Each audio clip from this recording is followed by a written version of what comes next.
desde el segundo milenio antes de Cristo, ya que tenemos evidencia de las primeras poblaciones prehistóricas en torno al año 2000 antes de Cristo. Después también tenemos evidencia de que hay un tránsito de culturas, tanto fenicia, luego posteriormente se desarrolla la cultura íbera, también hay un tránsito breve, pero también un tránsito comercial muy fuerte por parte de Roma, y ya tendremos una serie de ocupaciones vinculadas al Islam y la islamización del mundo rural, así como ya el desarrollo de la villa medieval y bajo medieval, así como moderna.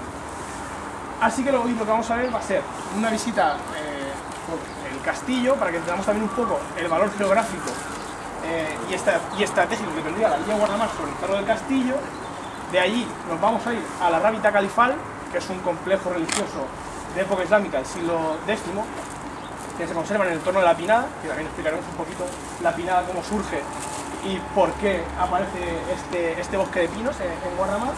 Y ya acabaremos la visita visitando el museo y viendo las diferentes piezas que tenemos allí recopiladas de los distintos yacimientos que tenemos en Guardamar. Así que si queréis, chicos, subid para arriba.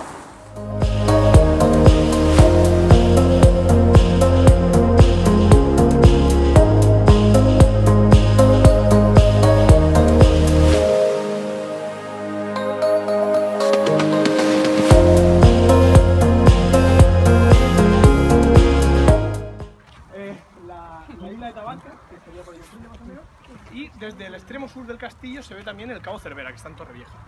Por tanto, tenemos un cerro que desde la antigüedad será crucial para la navegación. Ya los fenicios emplearán este cerro como referencia a la hora de orientarse y buscar rutas comerciales que conecten el Mediterráneo y el río Segura. Y es que estos dos elementos son otro de los grandes valores geográficos que tiene Guardamar, que conecta con dos grandes vías de comunicación como son el Mediterráneo y el Segura. El Segura, no sé si lo sabéis, es navegable hasta prácticamente el siglo XVII. Por tanto, hay un trasiego de navíos de barco calado entre lo que sería la zona de desembocadura y el estuario, que se genera en torno a Guardamar, con la zona de Almoradí y el interior de la comarca. Pues bien, como ya os he dicho, este cerro en un primer momento servirá como punto de referencia para la navegación, y en este sentido los fenicios, cuando llegan a hacer un primer asentamiento en Guardamar, que estaría un pequeño bastión que hay en la otra cara de la ladera, hacia Rojales, aquí establecerían un santuario dedicado a la diosa Astarte. La principal función de este santuario sería que, conforme hacían sus lances marítimos, cogían y una vez llegaban a tierra, subían a este santuario, hacían un rito, y eso era la creencia que les permitía considerar que iban a tener buena suerte a la hora de seguir navegando. De hecho, este santuario, ya en época íbera, se vuelve a reutilizar y también serviría como espacio de rituales para los íberos. En este sentido, harían rituales en torno al extremo sur de la parte más alejada, y allí lanzarían esbotos, piezas de cerámica con rostros femeninos, dedicados también a divinidades femeninas, hacia la ladera de la montaña, conforme acaban estos ritos. Además, en época romana, también se utiliza como santuario, ya que aparece un pequeño pie, un fragmento de lo que sería un pequeño mercurio, que veremos ahora después en el museo. Y esto nos da pie a pensar que antes de que fuera una ocupación de población, probablemente el Cerro del Castillo tendría algún significado religioso y espiritual para diferentes culturas que transitaron por estas tierras. Pero no será hasta el siglo XIII cuando se ocupe el Cerro del Castillo y se establezca la población de Guardamar. Es de fundación castellana, se funda en 1271 y lo hace Alfonso X el Sabio. Y si os fijáis, la villa estaría articulada por una calle mayor, una calle principal, que es exactamente por la que hemos entrado y la que subiría hasta el extremo sur. En el extremo sur es donde se configura la primera fortaleza. Toda aquella parte de allá que veis, ahora si os giráis para allá, me pongo yo por aquí, chicos. Toda aquella parte que veis ahí, entonces sería el acceso, la entrada en codo hacia esta primera fortaleza. Sería una fortaleza con dos alturas, y esto indica que Guardamar se convertirá en una de las principales plazas fuertes para la defensa, tanto de la gobernación de Orihuela como del Reino de Valencia, tanto en la Edad Media como en la Edad Moderna. De hecho, en la Edad Media, aunque en un primer momento la defensa de la villa se realizaría con una pequeña empalizada, Posteriormente, a instancias de Jaime II de Aragón, se realiza una obra de muralla que envolvería toda la villa y que la cara de Levante estaría salpicada por una serie de torreones, que ahora después vamos a ver un audiovisual donde se ve bastante mejor y mejor que esta reconstrucción que hay. Y ya en época moderna se reforma, y bueno, algunos sois de Alicante, ¿verdad? Me imagino. El castillo de Alicante, Santa Bárbara, se produce una serie de reformas ya en época moderna, en el siglo XVI, donde participa un ingeniero italiano, Giambattista Antonelli, que también participará en las reformas que se hacen en ese momento en el castillo. ¿Por qué son necesarias estas reformas? ¿Cuál es uno de los principales avances técnicos que se producen entre la Edad Media y la Edad Moderna? Pregunta de examen. Un avance técnico, una cosa que se descubre y empieza a utilizarse mucho. El arado. La pólvora. La pólvora. Entonces, claro, el móvil por suerte todavía en esa época no lo tenían. El uso de la pólvora, ¿qué genera? El desarrollo de nuevas armas. Y estas nuevas armas, evidentemente, tienen un poder de destrucción mayor al que tenían las armas de asedio que se empleaban con anterioridad. Por tanto, las defensas de todas estas torres, todas estas villas y todas las fortificaciones de la costa se deben de reestructurar y adaptarse a este nuevo uso de armas de fuego.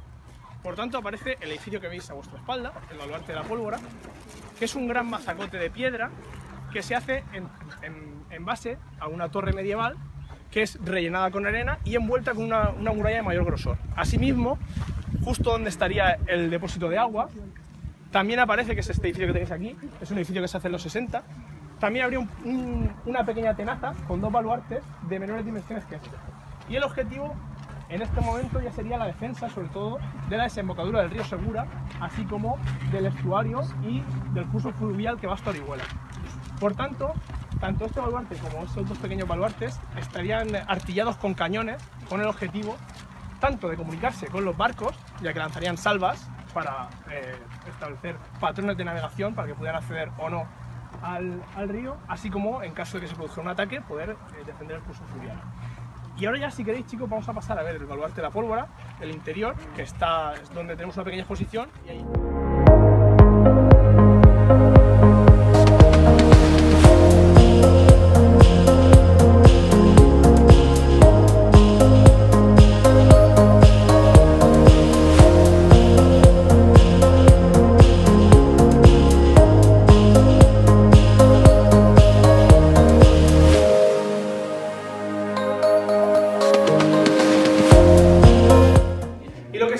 rellenar esta torre con arena.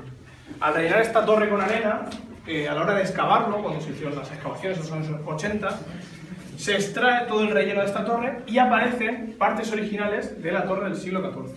Y una de ellas sería esta que encontramos aquí, que como veis cuenta con una pequeña tronera, desde aquí donde se disparaba, o bien con ballesta y posteriormente ballesta o arco y posteriormente con arcabuces.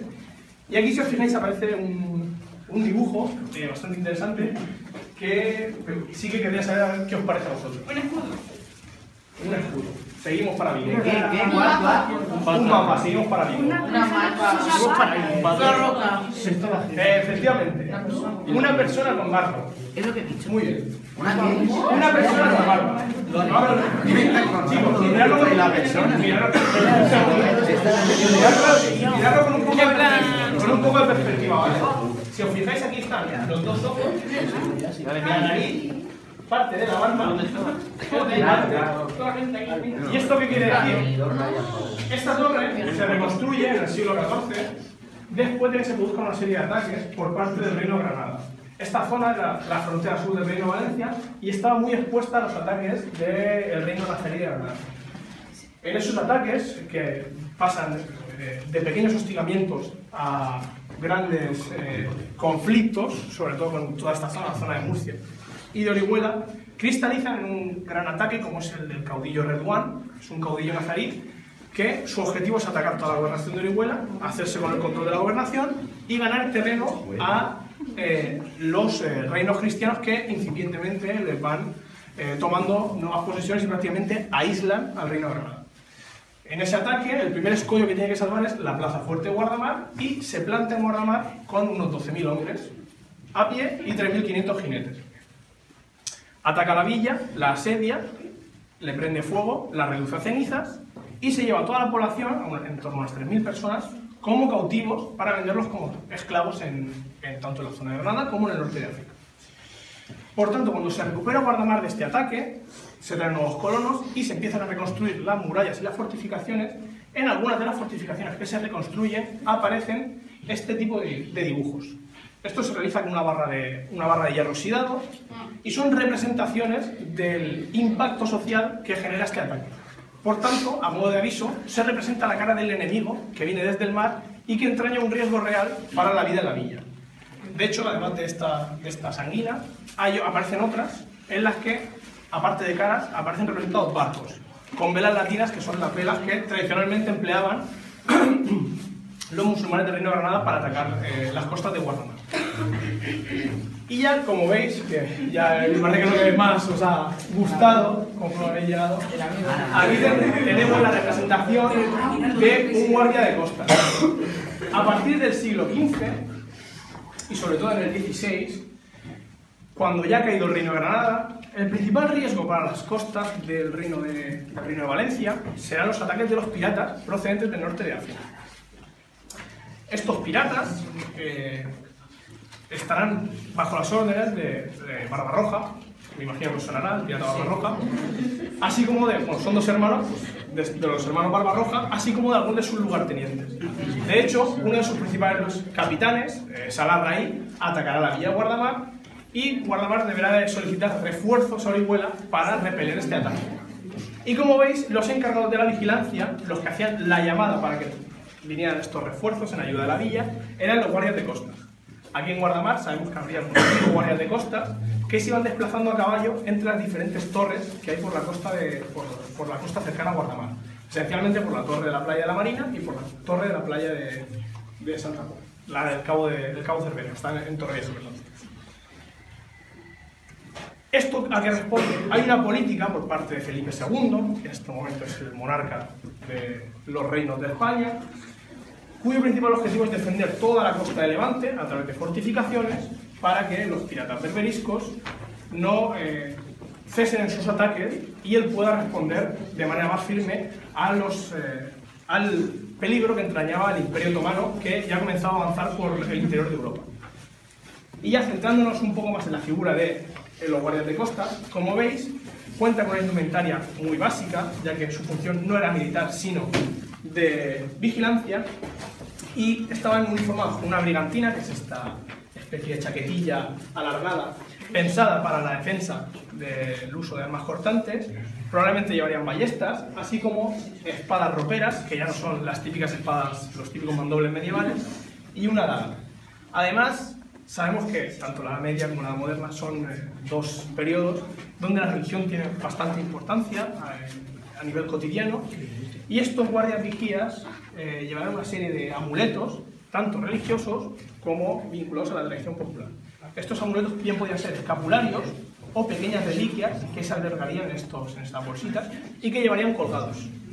De hecho, sabemos que, por documentación, algunos prácticamente todo el chaleco estaría lleno de escapularios con el objetivo de protegerse ante cualquier tipo de riesgo que entrañara su profesión. Además, también llevaría una serie de amuletos más vinculados con la tradición popular, como serían el cascabel de plata para ahuyentar a los malos espíritus, el hueso del diente de jabalí para evitar cualquier ataque de animales salvajes y el diente de corvina, que es el hueso de un pez que, bueno, la gente de mar dice que te protege de cualquier riesgo en el mar. Asimismo, estos personajes, ya os digo, establecerían comunicaciones entre las diferentes torres cercanas y tendrían su base principal en el cuartel de caballería, lo que antes fue el castillo. Desde el castillo se irían desplazando a estas torres y se comunicarían con la villa de Orihuela a través de una señal de humo, o bien una señal de humo, o bien realizando hogueras. Si se producía un avistamiento de velas moras, es decir, un avistamiento de piratas, se encendía solo o bien una fogata o bien se hacía una humareda. En el caso de que hubiera un desembarco inminente, se encendían dos, una en lo alto de la iglesia y otra en lo alto del castillo, con el objetivo de que se enviaran tropas de ayuda para evitar que la villa fuera saqueada. Y ya, si queréis, pasamos a este cartel y veis un poquito cómo se encontraba el castillo antes de que se comenzara a excavar. Como veis, y como habéis visto fuera, los restos del castillo tienen una conservación pues, bastante pobre, y es que Guardamar prácticamente debe de abandonar su ubicación como consecuencia de una serie de enjambres sísmicos, una serie de terremotos que se producen en torno a 1829. En este año, durante la Semana Santa de este año en concreto, se producen terremotos que periódicamente van siendo pequeños avisos de un gran terremoto que se producirá el Viernes Santo y que asolará toda la comarca de la Vega Baja. En el caso de Guardamar, todo lo que es la población que hay en el castillo, todas las viviendas, quedan derruidas y en muchos casos inútiles, no se pueden volver a reutilizar. Entonces la población se ve forzada a mudarse hacia el llano, hacia la zona que está más cercana a la laguna.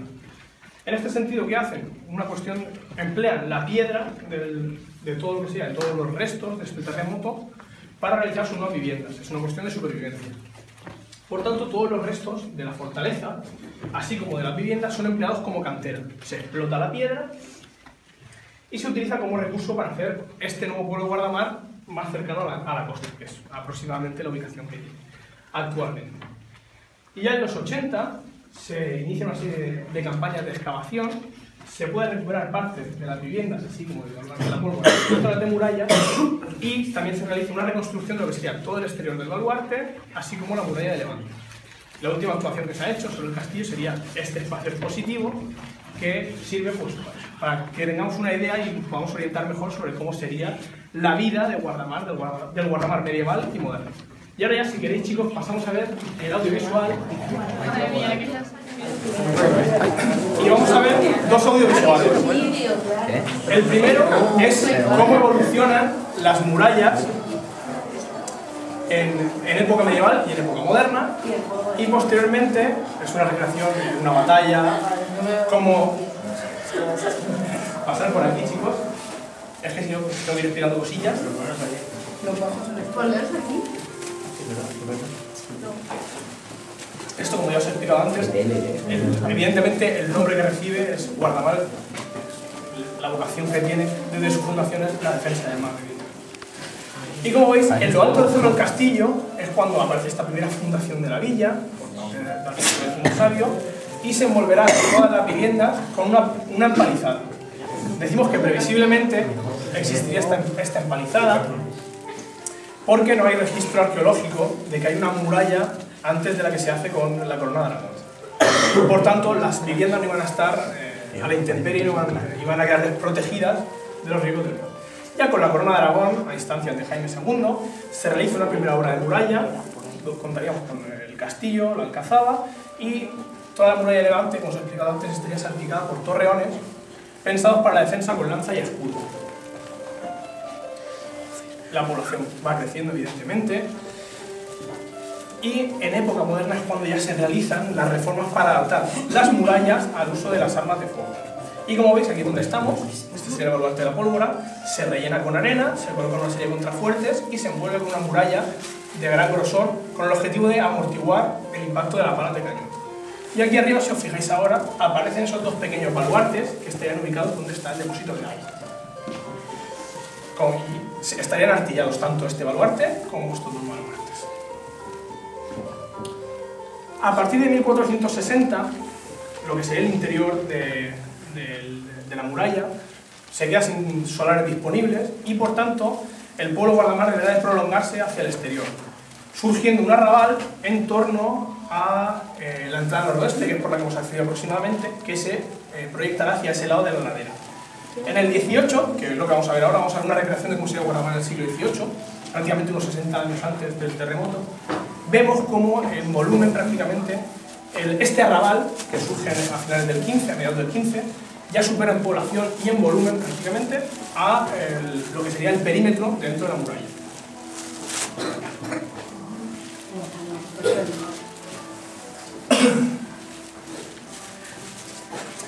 El acceso tradicional que habría a la Villa Guardamar no se realizaría por la cara de la ladera que está orientada hacia la costa, sino que se realizaría por la cara que está orientada hacia poniente, hacia el interior. Y es una cuestión bien sencilla. Si Guardamar tiene una vocación defensiva de cara al mar, es porque evidentemente el riesgo o el peligro viene siempre procedente del mar y ante un posible ataque, pues evidentemente las principales vías de comunicación y acceso a la villa no iban a estar en el lugar más sensible a estos ataques. Y como veis, se accedería por un puente de piedra en el que aparecen dos urnas dedicadas a la Virgen del Rosario y a San Jaime, bueno, a San Jaime o Santiago Apóstol. En este caso aparece una representación de Santiago Apóstol como Santiago Peregrino, ya que son las dos principales, son los dos patrones de la villa. El culto a San Jaime o Santiago es de época medieval y el de la Virgen del Rosario es de época moderna. Además, también, como podéis ver, habría un pequeño molino, el molino de San Antonio, que tiene su origen en una época islámica, en torno a unas pequeñas alquerías que se desarrollan alrededor de Guardamar, y prácticamente tiene el mismo aspecto en este audiovisual que el que tiene ahora, ya que se hace una reconstrucción en los 60 y la reconstrucción sigue prácticamente este esquema. Y ahora ya vamos a pasar a ver cómo sería la villa en el 18.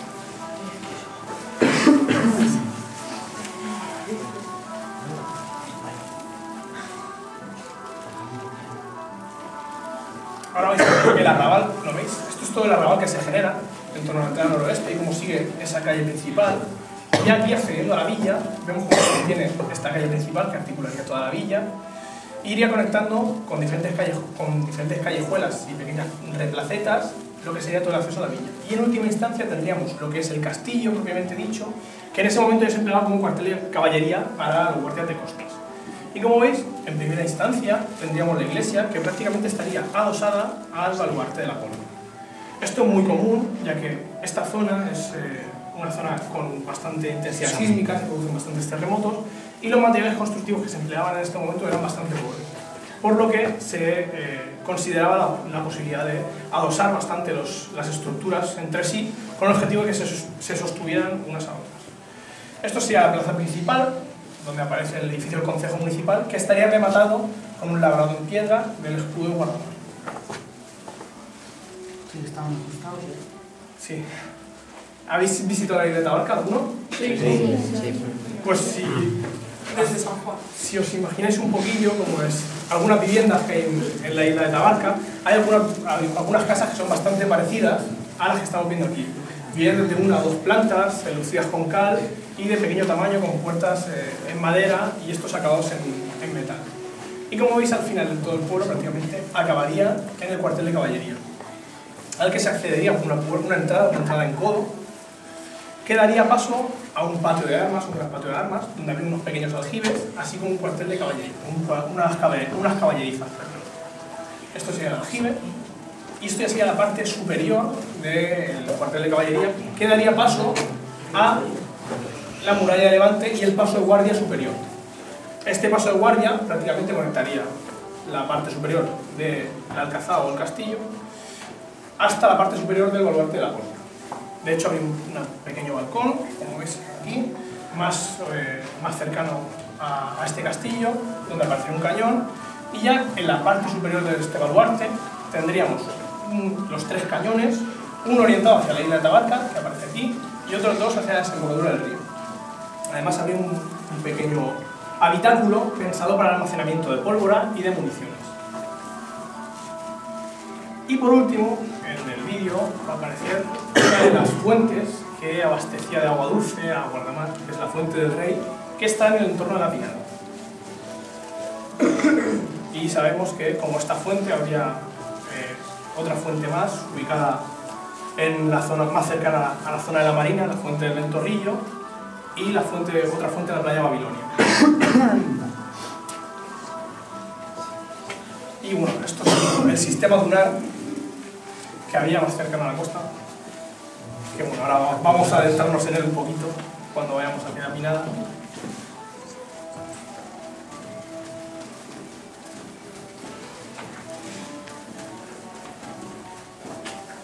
Eso es... Una fuente.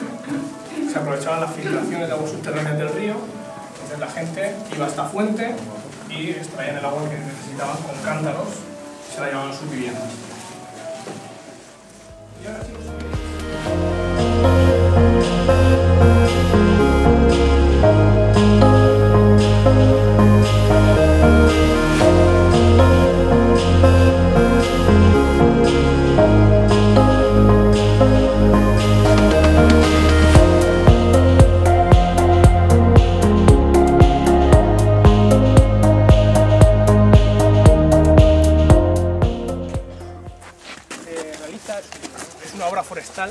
que se realiza a finales del 19, en un momento en el que Guardamar ya está en la zona del llano y la duna, prácticamente todo el sistema dunar que hay en la costa,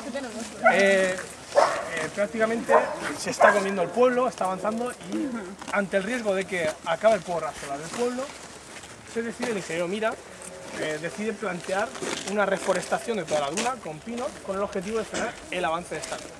Por tanto, esta obra que se realiza en el 19, esta obra forestal, se ha conservado a lo largo del tiempo y actualmente es uno de los valores,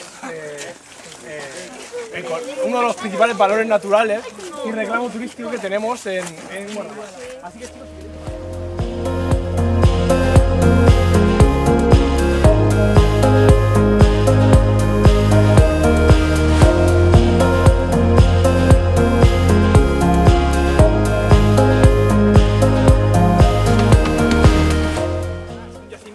pero cuenta con dos espacios diferentes.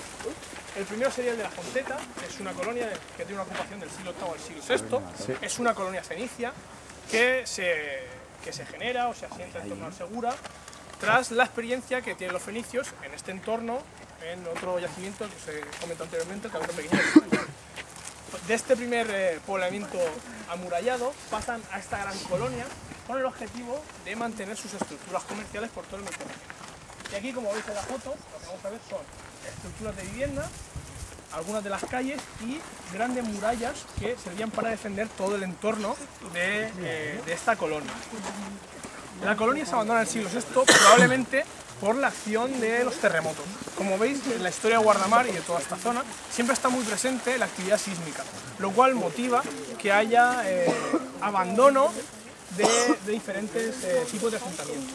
Y ahora, si os fijáis en el de aquí, avanzamos un poquito en el tiempo, en torno al siglo X, y lo que vamos a ver es un monasterio de época musulmana, de época califal, que se realiza en el entorno de la duna, cercano al mar, cuya principal función sería la de que los peregrinos fueran transitando por estas celdas y decidieran hacer un retiro espiritual en este entorno. Por tanto, vendrían a este emplazamiento a orar. De hecho, gran parte de los objetos que se han encontrado de esta excavación son útiles, como por ejemplo cerámica, pequeñas lámparas como la que veis aquí, que servían para la vida cotidiana de los peregrinos en este entorno. Era otra forma de hacer la yihad, la defensa del Islam. O bien se podía hacer por el uso de las armas, la función militar, o bien por el uso de la oración o del rezo, así como del retiro espiritual en este entorno. Para que os hagáis una idea también de lo que he comentado anteriormente, de la importancia que tienen los terremotos en este terreno, la Fonteta, o sea la Rábita Califal, también se abandona, presumiblemente, por una serie de seísmos que acaban por destruir parte del recinto. De hecho, algunos de estos monjes o de estos peregrinos parece que se quedan por esta zona, ya que en la playa que va hacia la mata hay un pequeño yacimiento en el que aparece una celda oratorio muy similar a las que había en la Rábita y es de época posterior, es decir, sería del siglo XII aproximadamente. Por tanto, nos indica que en esta zona seguiría habiendo peregrinos musulmanes, pero ya no utilizarían este gran centro como punto de peregrinación. Y ahora, si queréis, chicos, ya pasamos.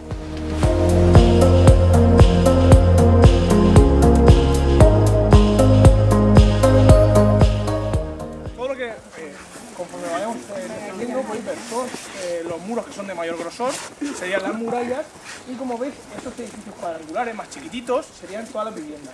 Muchas de ellas aparecen adosadas a esta muralla. Asimismo, si os fijáis, hay una calle en medio prácticamente, y sabemos que toda esta colonia está organizada, ya tenemos una organización lógica y racional de todo el área de vivienda. Además, aparte de la zona de muralla, fuera de la muralla también aparecerán una serie de viviendas que surgirán con la necesidad de cubrir nuevos espacios de vivienda que no se puedan incluir dentro del recinto amurallado. Y como veis, chicos, estamos bajando.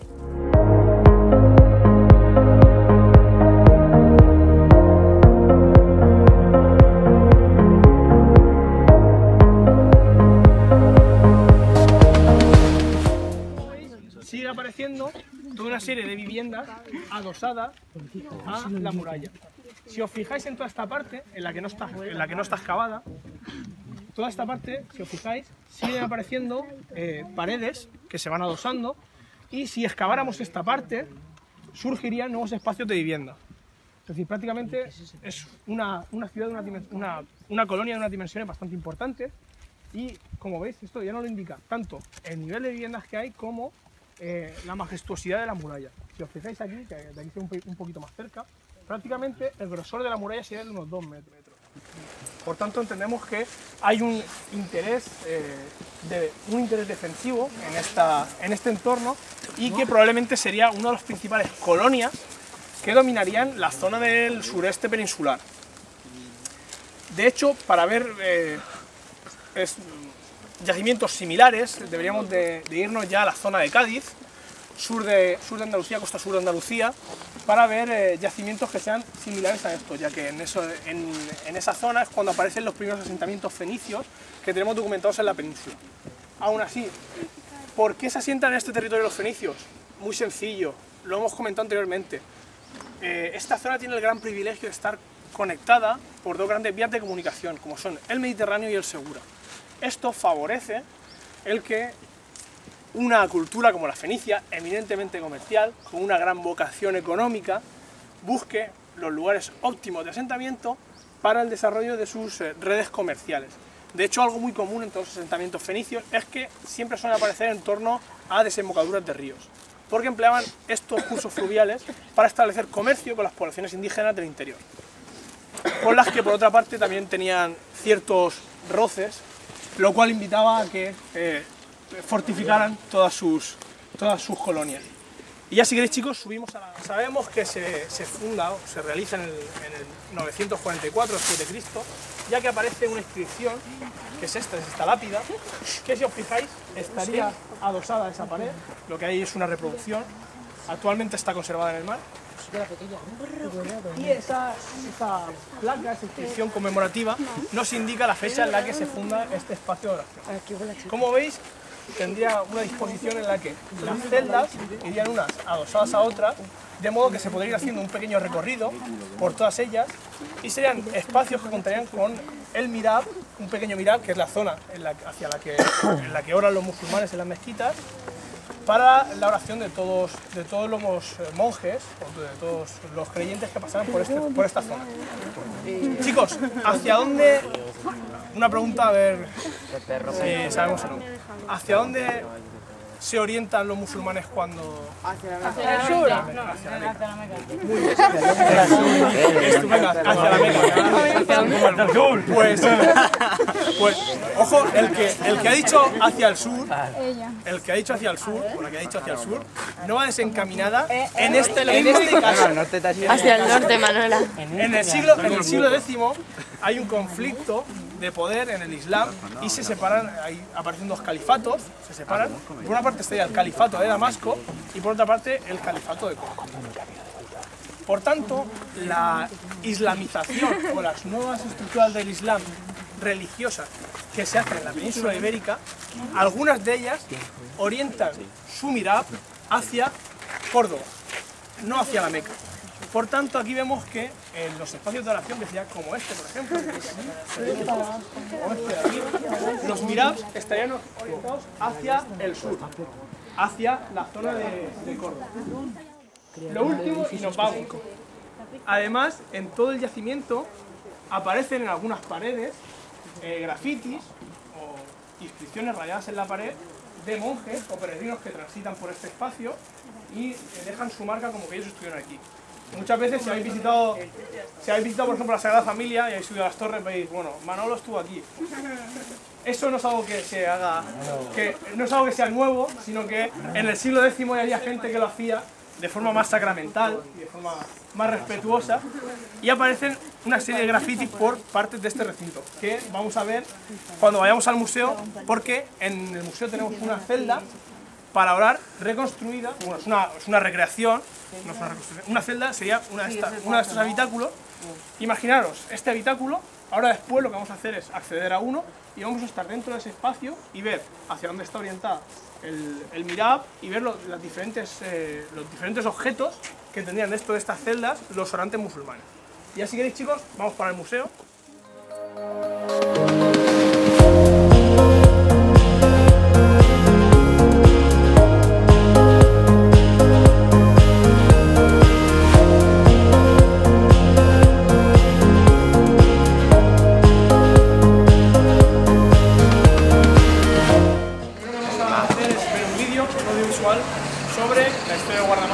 del extremo Guardamar, y ya después nos vamos a bajar al museo. En el museo, ¿qué vamos a ver? Hay diferentes secciones. La primera que vamos a ver es sobre el entorno y cómo va evolucionando en la prehistoria, los primeros pobladores, los colonizadores fenicios, la cultura íbera, cultura romana, y luego hay un pequeño apartado de cultura islámica, cultura bajo medieval, moderna, y una sección de oficios o trabajos artesanales de principios de siglo. Así que vamos pasando.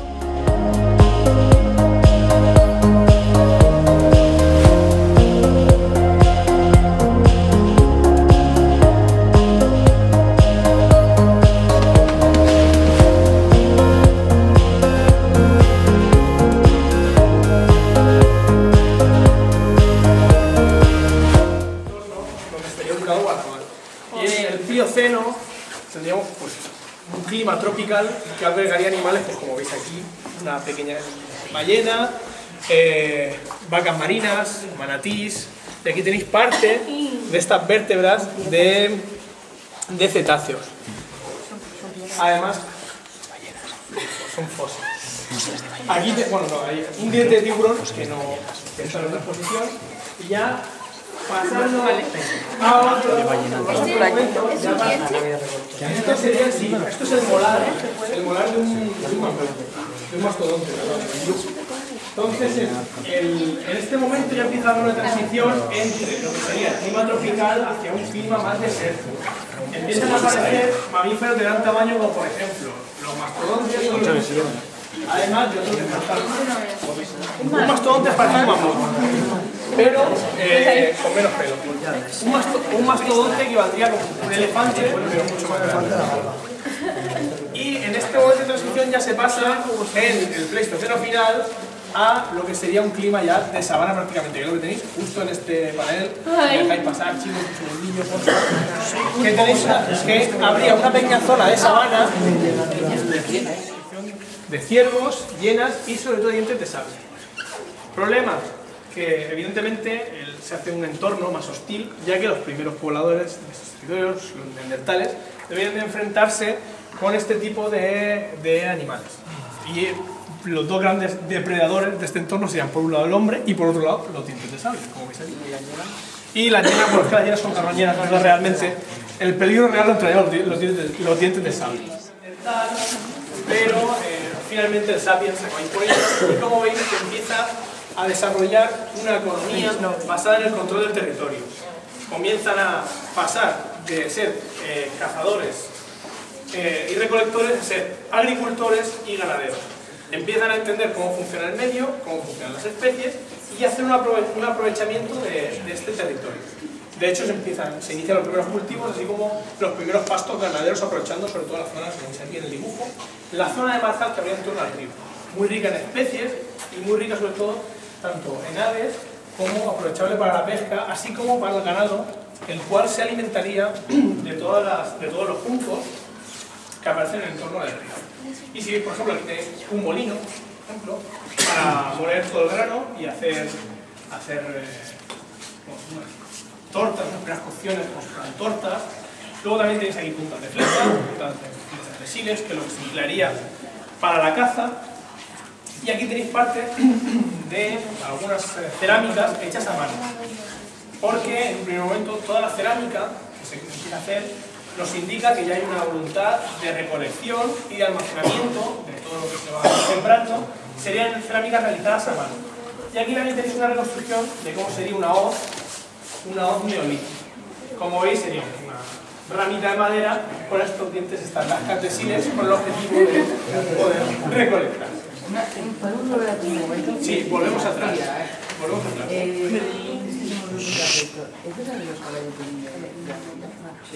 Que los caballos vienen de América. Buena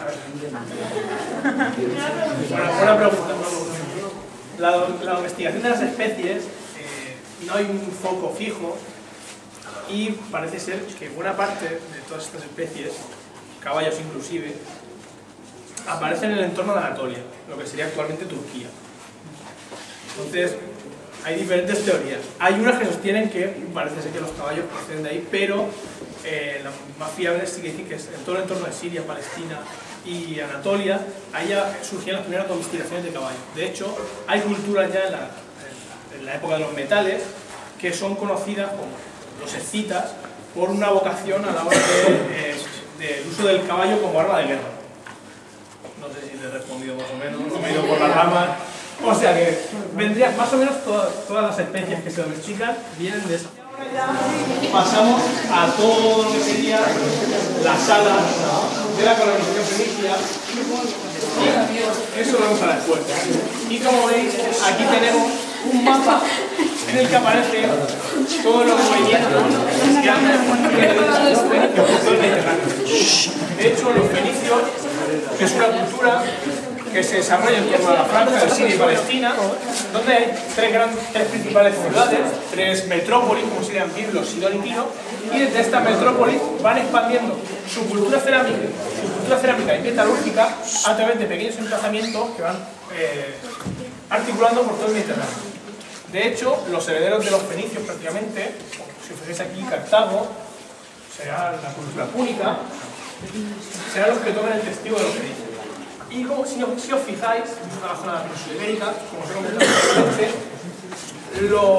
los territorios con mayor documentación de presencia fenicia serían toda la zona del sur de Andalucía, fundan Cádiz, que sería el gran emporio comercial de la península ibérica, Sexi, Málaga, Abdera, Cartago Nova y aquí tenemos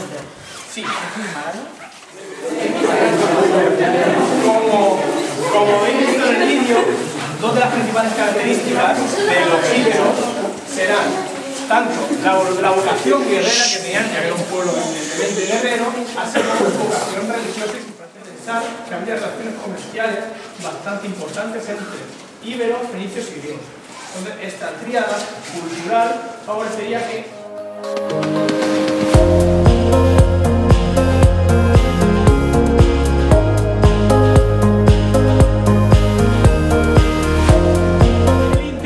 de una de las celdas que hemos visto anteriormente.